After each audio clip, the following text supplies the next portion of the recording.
ಮತ್ತೆ ಕಮಲ ಮುಡಿದ ಗಣಿಧಣಿ ಅಕ್ರಮ ಸಕ್ರಮಗೊಳಿಸಿದ ಬಿಜೆಪಿ.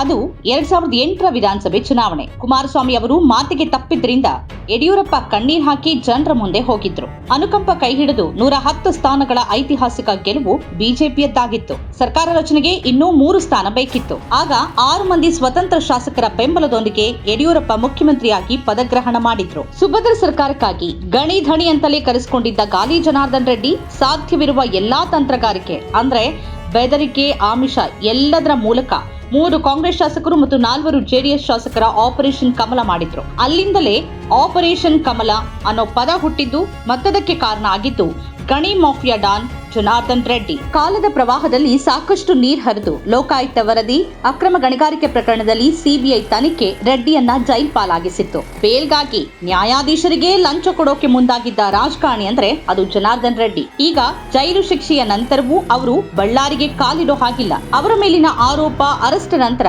ಅವರಿಂದ ಬಿಜೆಪಿಗರು ಅಂತರ ಕಾಯ್ದುಕೊಂಡಿದ್ರು. ಇದೇ ಕಾರಣಕ್ಕಾಗಿನೇ ಸುಷ್ಮಾ ಸ್ವರಾಜ್ ಮತ್ತು ವೆಂಕಯ್ಯ ನಾಯ್ಡು ಕೂಡ ಅಂತರ ಕಾಯ್ದುಕೊಂಡು ದೂರ ಸರಿದ್ರು. ಆಪರೇಷನ್ ಕಮಲ, ಅಕ್ರಮ ಗಣಿಗಾರಿಕೆ, ಭ್ರಷ್ಟಾಚಾರದ ಕಾರಣಕ್ಕಾಗಿ ದೇಶದಲ್ಲಿ ಬಿಜೆಪಿಗೆ ತೀವ್ರ ಮುಜುಗರ ಆಗಿತ್ತು.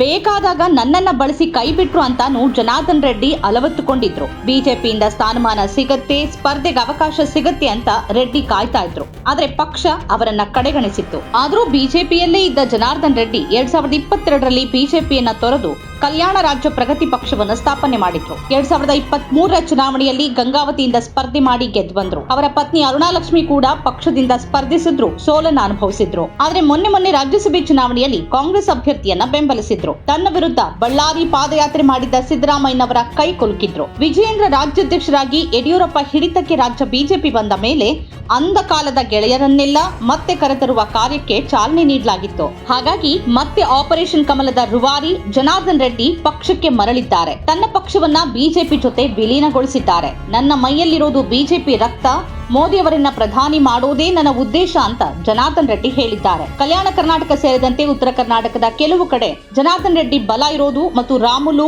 ಜನಾರ್ದನ್ ರೆಡ್ಡಿ, ಸೋಮಶೇಖರ್ ರೆಡ್ಡಿ ಒಟ್ಟಾಗಿ ಹೋದ್ರೆ ಈ ಭಾಗದಲ್ಲಿ ಬಿಜೆಪಿಗೆ ಕೊಂಚ ಬಲವಂತೂ ಇದ್ದೇ ಇದೆ. ಆದ್ರೆ ರಾಮುಲು ರೆಡ್ಡಿ ಬಾಂಧವ್ಯ ಈಗ ಮೊದಲಿನಂತಿಲ್ಲ ಅನ್ನೋದು ಎಲ್ರಿಗೂ ಗೊತ್ತಿದೆ. ಇನ್ನು ಭ್ರಷ್ಟಾಚಾರವನ್ನ ಸಹಿಸೋಲ್ಲ ಅಂತಾನೆ ಅತಿಭ್ರಷ್ಟ, ನ್ಯಾಯಾಧೀಶರಿಗೆ ಲಂಚ ನೀಡೋಕ್ ಹೋದ, ದೇಶದ ಸಂಪತ್ತನ್ನ ಲೂಟಿ ಮಾಡಿದ, ಆಪರೇಷನ್ ಕಮಲದ ಮೂಲಕ ದೇಶದಲ್ಲಿ ಕೆಟ್ಟ ಪರಂಪರೆ ಹುಟ್ಟುಹಾಕಿದ ಒಬ್ಬನನ್ನ ಪಕ್ಷಕ್ಕೆ ಮತ್ತೆ ಸೇರ್ಪಡೆ ಮಾಡೋದ್ರ ಮೂಲಕ ನರೇಂದ್ರ ಮೋದಿ ಮತ್ತು ಅಮಿತ್ ಶಾ ಯಾವ ಸಂದೇಶ ಕೊಡ್ತಿದ್ದಾರೆ? ಹೇಳೋದು ವೇದ, ತಿನ್ನೋದು ಬದನೆಕಾಯಿ ಅನ್ನೋದನ್ನ ನರೇಂದ್ರ ಮೋದಿಯವರಿಗೆ ಹೇಳಿದಂತಿದೆ. ಯಾವ ನೈತಿಕತೆ ಇಟ್ಕೊಂಡು ಬಿಜೆಪಿಗರು ಮತ ಕೇಳ್ತಾರೋ ಗೊತ್ತಿಲ್ಲ.